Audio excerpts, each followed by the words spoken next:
اعوذ باللہ من الشیطان الرجیم بسم اللہ الرحمن الرحیم السلام علیکم رحمۃ اللہ وبرکاتہ۔ آج ہم سورہ فجر کی مزید آیتوں کا ترجمہ، تفسیر اور خلاصہ بیان کریں گے۔ ارشاد ربانی ہے، کل بل لتکرمون الیتیم، کوئی نہیں پر تم عزت سے نہیں رکھتے یتیم کو۔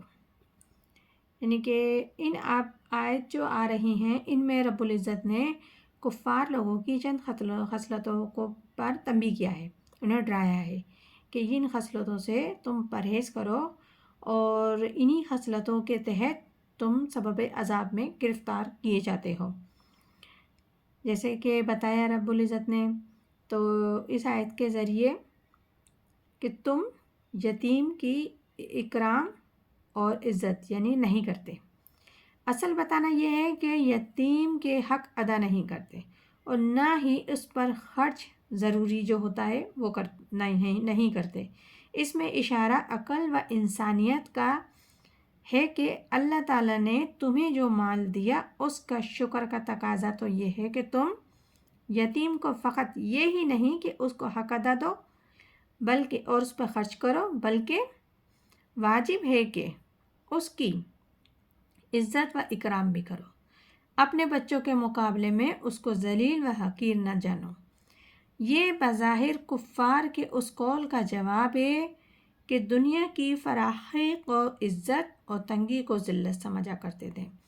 اس پہ حرف بل کے ساتھ یہ ذکر فرمایا ہے کہ اگر تمہیں کبھی کوئی تنگی رزق پیش آتا ہے تو اس وجہ سے آتا ہے کہ تم ایسی بری عادتوں میں پھنسے ہوئے ہو کہ یتیم جیسے قابل رحم بچوں کے حقوق بھی ادا نہیں کرتے۔ آگے ارشاد ہوتا ہے وَلَا تَحَاضُّونَ عَلَىٰ طَعَامِ الْمِسْكِينِ، اور تاکید نہیں کرتے آپس میں محتاج کے کھانا کھلانے کی۔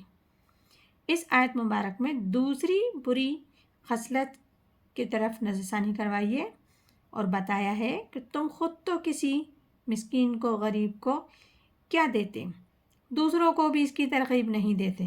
اس میں اشارہ اس طرف ہے کہ مالدار اور صاحب حیثیت لوگ غریب، غربا، مسکین کو اپنے پاس سے ضرورت زندگی کی اشیاء مہیا کریں، ان کی جو بھی ضرورتیں ہیں وہ پورا کریں اپنے پاس سے، وہ ان غریبوں کا حق ہے، کیونکہ جو رب العزت نے ان کو مال عطا کیا ہے تو وہ ان کی کاوشوں سے، محنتوں سے، جد و جہد سے نہیں بلکہ اللہ تعالیٰ کے حکم سے ان کو عطا ہوا ہے۔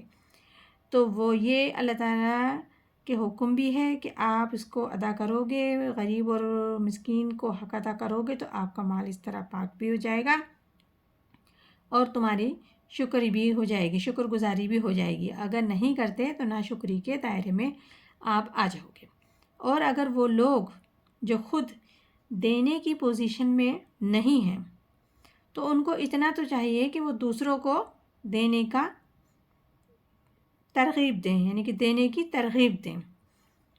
آگے ارشاد ہوتا ہے وَتَقُولُونَ التَّرَاثُ أَكَلًا لَمًّا، اور جو کھا جاتے ہیں مردوں کا مال سمیٹ کر۔ اس آیت مبارک میں کفار کی تیسری خصلت کا ذکر کیا ہے کہ تم میراث کا مال حلال و حرام سمجھ کر کھا جاتے ہو، اپنے حصے کے ساتھ دوسروں کا بھی حصہ غصب کر لیتے ہو، میراث کے مال پر نظر جمائے بیٹھے رہتے ہو، اس طرح مردہ خور جانور کی طرح کہ کب ہمارا مورث مرے اور کب ہم اس کے مال کو آپس میں تقسیم کر لیں۔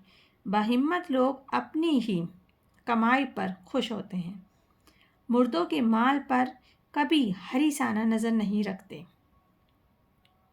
آگے ارشاد ہوتا ہے تحبون المال جمًا حبًا جمًا، اور پیار کرتے ہو مال کو جی بھر کے۔ چوتھی بری خصلت بتائیے، وہ یہ بتائیے کہ تم مال سے محبت بہت کرتے ہو۔ لفظ بہت سے مراد ہے کہ مال سے انسان فطری طور پہ محبت کرتا ہے، یہ اس کا فطری تقاضا ہے، انسان مال سے محبت کرتا ہے، وہ سبب مذمت نہیں، لیکن اس کی محبت میں حد سے بڑھنا یہ سبب مذمت ہے۔ کیونکہ اس طرز طریقے سے دنیا میں گم ہو جاتا ہے انسان اور آخرت کو بھلا بیٹھتا ہے اور قیامت اور جزا و سزا ہر بات بھول جاتا ہے۔ تو یہی خصلتیں اس وقت سورہ فجر کی ان آیتوں میں بتائی ہیں کفار کی، مشرکین کی، کہ یہ جب اپناتے ہیں انسان تو پھر اس کے اوپر جو بھی تنگی آتی ہے، پریشانیاں آتی ہیں، تو ظاہر بات ہے جب آپ ظلم کرو گے، زیادتی کرو گے، حقوق ادا نہیں کرو گے تو پھر اللہ کی گرفت میں تو آؤ گے۔ تو اسی سبب سے جو بھی پریشانیاں آتی ہیں تو پھر اس میں تنگی رزق بھی ہوتا ہے اور تکلیفیں بھی ہوتی ہیں، پریشانیاں بھی ہوتی ہیں، الجھنیں بھی ہوتی ہیں۔ لہٰذا اللہ تعالیٰ کے حقوق کی پابندی کی جائے اور جو اللہ فرما رہے ہیں اور جو قرآن ہمیں کھول کھول کر اور پروردگار عالم قرآن کے ذریعے ہمیں ایک ایک بات کھول کھول کے وضاحت سے بتا رہے ہیں کہ آپ اگر تکلیفوں میں، پریشانیوں میں مبتلا ہوتے ہو تو اپنے ہی عمل کی وجہ سے ہوتے ہو۔